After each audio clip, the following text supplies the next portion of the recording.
नमस्कार दोस्तों, मैं राजेश कुमार आपके अपने YouTube चैनल शिक्षा विद शिक्षक में आप सभी का हार्दिक स्वागत करते हैं। तो हम लोग सभी महत्वपूर्ण परीक्षाओं हेतु हिस्ट्री की क्लास पढ़ रहे थे, जिसमें हम लोग प्राचीन भारतीय इतिहास को कवर कर रहे थे। प्राचीन भारतीय इतिहास में प्रागैतिहासिक काल को हम लोग कवर कर रहे थे वन लाइनर प्रश्नों के साथ, जिसकी 5 क्लास पूरी हो चुकी थी और ये 6 नंबर क्लास है। जिन लोगों ने पीछे की क्लासें नहीं देखी हैं वो पीछे की क्लासों को भी कवर कर लें। और क्लास प्रारंभ करने से पहले आप लोगों को बता दें कि जिन लोगों ने अभी तक मेरे चैनल शिक्षा विद शिक्षक को सब्सक्राइब नहीं किया है वो सब्सक्राइब कर लें, और अगर वीडियो अच्छा लगे तो वीडियो को लाइक करें, शेयर करें और अपने डाउट्स कमेंट बॉक्स में पोस्ट करें। तो चलिए क्लास को प्रारंभ करते हैं। देखते हैं, प्रागैतिहासिक काल देख रहे थे। प्रागैतिहासिक काल के कुछ वन लाइनर प्रश्नों को हम लोगों ने कवर कर लिया था, जिनका अच्छे से विश्लेषण भी कर लिया था। अगला पॉइंट है जिसको हम लोग देखेंगे। तो चलिए, पहला पॉइंट है कि कृषि का आविष्कार नवपाषाण काल में हुआ। कब हुआ? कृषि का आविष्कार नवपाषाण काल में हुआ। और किसका नवपाषाण काल में आविष्कार हुआ था? तो पहिए का आविष्कार भी नवपाषाण काल में हुआ था। हम लोगों ने पीछे की क्लास में पढ़ा था कि मानव ने स्थायी निवास बनाकर रहना भी नवपाषाण काल में ही प्रारंभ किया था। किस काल में किया था? नवपाषाण काल में ही प्रारंभ किया था। याद रखिएगा कि पहिए का आविष्कार यदि पूछा जाए तो नवपाषाण काल में, और मानव ने स्थायी निवास स्थायी घर बनाकर रहना किस काल में प्रारंभ किया था? तो आप लोग याद रखिएगा नवपाषाण काल में। और यदि पूछा जाए कृषि का आविष्कार, तो कृषि व्यक्ति कब करेगा? जब एक जगह स्थायी रहेगा, एक जगह स्थायी घर बनाकर रहेगा, तभी ना कृषि कर पाएगा।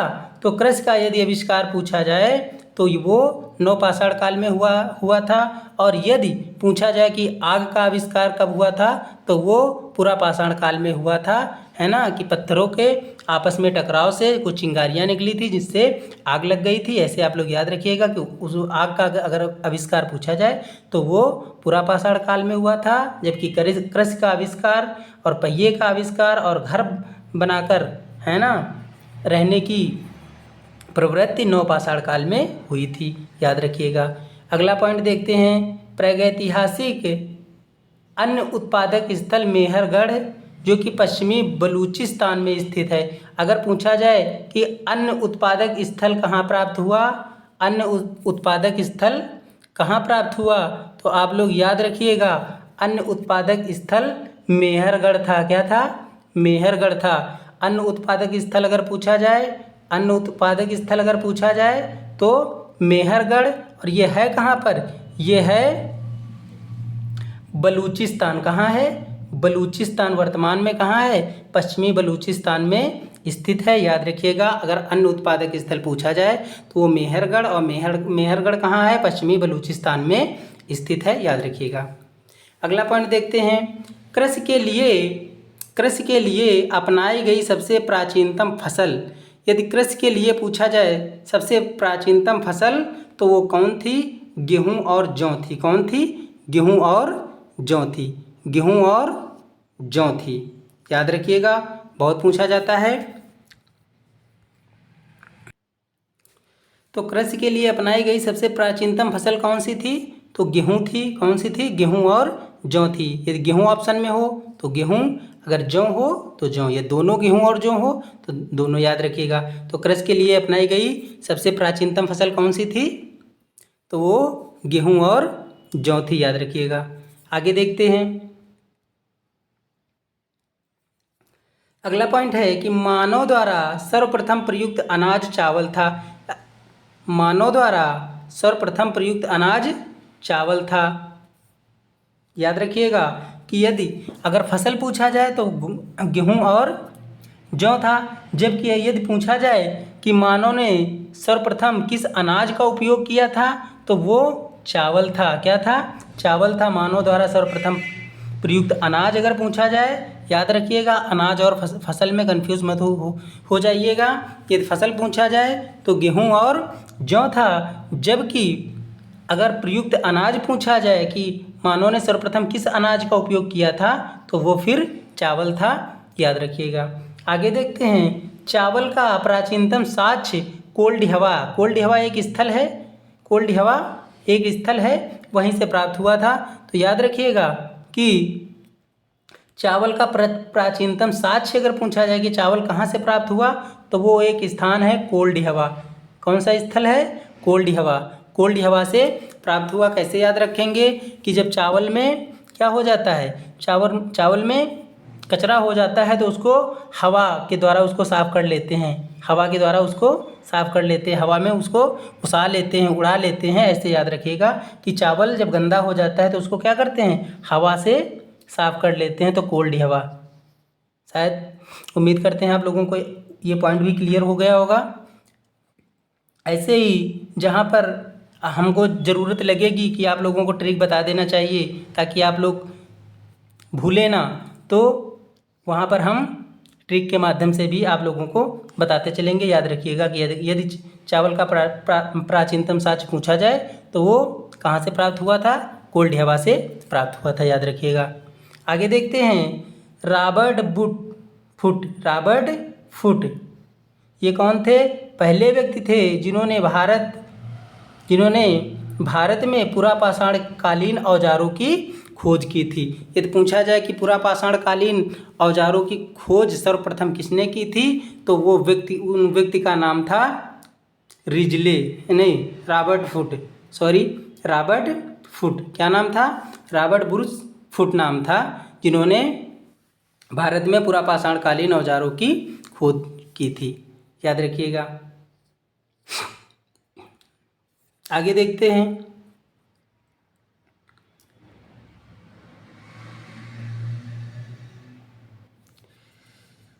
भारत का सबसे प्राचीन नगर। यदि भारत का सबसे प्राचीन नगर पूछा जाए तो वो कौन था? मोहनजोदड़ो। कौन था? मोहनजोदड़ो। और जिसका अर्थ होता है मृतकों का टीला। जिसका क्या अर्थ होता है? जिसका अर्थ होता है मृतकों का टीला। याद रखिएगा, बहुत पूछा जाता है कि मोहनजोदड़ो का अर्थ क्या होता है, तो मोहनजोदड़ो का अर्थ होता है मृतकों का टीला। जो लोग मर जाते हैं, है ना, ऐसे याद रखिएगा, जो लोग मर जाते हैं उनका क्या बन जाता है? टीला, है ना। तो मृतकों का टीला, मोहनजोदड़ो से याद रखिएगा, मृतकों का टीला। सबसे प्राचीन नगर यदि पूछा जाए, भारत का सबसे प्राचीन नगर कौन था, तो वो था मोहनजोदड़ो, और जिसका अर्थ था मृतकों का टीला। आगे देखते हैं, भारत में पाया जाने वाला एकमात्र मानव कपि कौन था? यदि ये पूछा जाए तो आप लोग बताइएगा कि वो जो है असम का श्वेतभ्रू गिबन था। भारत में पाया जाने वाला एकमात्र मानव कपि कौन था, तो वो था असम का श्वेतभ्रू गिबन था, याद रखिएगा। अच्छा पॉइंट है। भारत में पाया जाने वाला एकमात्र मानव कवि कौन है, तो वो है असम का श्वेतभ्रू गिबन। आगे देखते हैं, अगला पॉइंट है, भारत में शिवालिक की पहाड़ियों से जीवाश्म का प्रमाण मिला। मतलब जीवाश्म का साक्ष्य कहाँ से मिला, तो वो मिला है शिवालिक की पहाड़ियों से। कहाँ से मिला है? शिवालिक की पहाड़ियों से, याद रखिएगा। भारत में शिवालिक की पहाड़ियों से जीवाश्म का साक्ष्य मिला है, जीवाश्म का प्रमाण मिला है, याद रखिएगा।